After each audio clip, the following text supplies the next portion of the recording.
Hello viewers, welcome to Tickling Taste.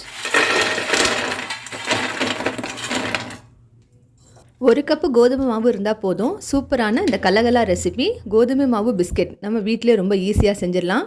கம்மியான ingredients தான். குழந்தைங்களுக்கும் சரி பெரியவங்களுக்கும் சரி ரொம்ப பிடிச்சமானது. இதை ஸ்டோர் பண்ணி வச்சுட்டு நம்ம ஒரு வாரம் வரை கூட சாப்பிட்லாம். வாங்க ரெசிபி எப்படி செய்கிறதுன்னு பார்ப்போம். கோதுமை மாவு பிஸ்கெட் செய்ய ஒரு மிக்ஸி ஜாரில் 3/4 கப் அளவுக்கு சர்க்கரை சேர்த்துக்கணும். 3 ஏலக்காய் சேர்த்து இதை நல்லா ஃபைன் பவுடராக அரைச்சி எடுத்துக்கணும். இன்றைக்கி நான் 2 கப்பு கோதுமை மாவு சேர்த்து செய்ய போகிறனால 3/4 கப்பு சர்க்கரை சேர்த்துருக்கேன். இதுவே நீங்கள் 1 கப்பு தான் கோதுமை மாவு எடுத்துக்கிறீங்க அப்படின்னாக்க 1/2 கப் அளவு சர்க்கரை சேர்த்தா போதுமானது. இப்போ அரைச்ச சர்க்கரையை வேறு ஒரு மிக்சிங் பவுலுக்கு மாற்றிட்டு அதில் 2 கப்பு கோதுமை மாவு சேர்த்துக்கணும். இதை இப்போ நல்லா கம்ப்ளீட்டாக மிக்ஸ் பண்ணிக்கணும். மிக்ஸ் பண்ணதுக்கு அப்புறமா 2 டேபிள் ஸ்பூன் நெய்யை உருக்கி இதில் சேர்த்துக்கணும். நெய் இல்லைன்னாக்கா பட்டர் கூட சேர்த்துக்கலாம். அன்சால்டட் பட்டராக இருந்தாலும் ஓகே, சால்டட் பட்டராக இருந்தால் பார்த்து சேர்த்துக்கோங்க. இப்போ இது எல்லாத்தையும் கையிலேயே நல்லா மிக்ஸ் பண்ணி விட்டுட்டு பார்த்தோம் அப்படின்னாக்கா இந்த மாதிரி ஒரு பக்குவம் கிடச்சிரும். இந்த பக்குவம் வந்ததுக்கப்புறம் இதில் ஒரே ஒரு சிட்டிகை சால்ட்டு தூளுப்பு சேர்த்துட்டு இதை நல்லா மிக்ஸ் பண்ணி விட்டுறணும். இதை மிக்ஸ் பண்ணதுக்கு அப்புறமா இதில் இப்போ நம்ம சேர்க்க போகிறது பார்த்திங்கன்னா காய்ச்சி ஆற வச்ச பால். 2 கப்பு கோதுமை மாவுக்கு 3/4 கப்பு பால் தேவையாக இருந்தது. உங்களுக்கு எவ்வளோ தேவை அப்படிங்கிறத பார்த்துட்டு நீங்கள் சேர்த்துட்டு சப்பாத்தி மாவு பதத்துக்கு இதை பிசைஞ்சு எடுத்துக்கணும்.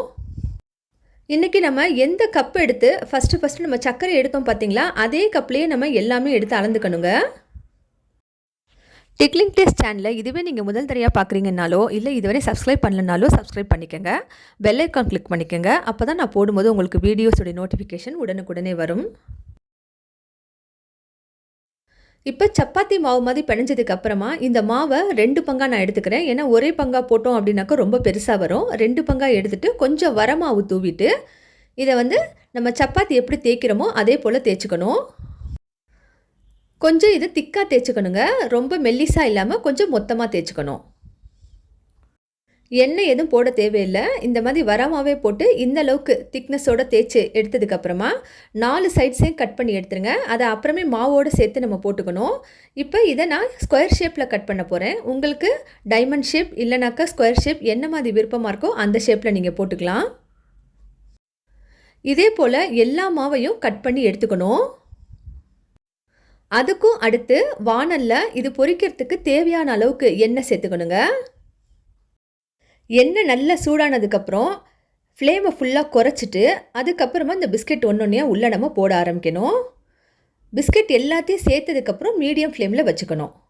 பிஸ்கெட் போட்டுட்டு ஒரு 30 செகண்டுக்கு அப்புறமேட்டுக்கு மெதுவாக இந்த மாதிரி திருப்பி விட்டுக்கிட்டே இருங்க. அப்போ தான் எல்லாமே பார்த்திங்கன்னா ஒரே மாதிரி கோல்டன் கலர் ப்ரௌனில் வரும். இல்லைனாக்கா ஒரு பக்கம் வெந்தும் ஒரு பக்கம் வேகாமல் இருக்கும்.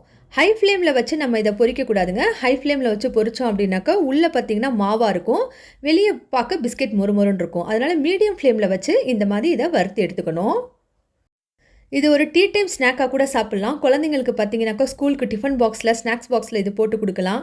டப்பாவில் இது நம்ம ஸ்டோர் பண்ணி வச்சுட்டு நல்லா இது ரொம்ப நாளைக்கு இது சாப்பிட்லாங்க.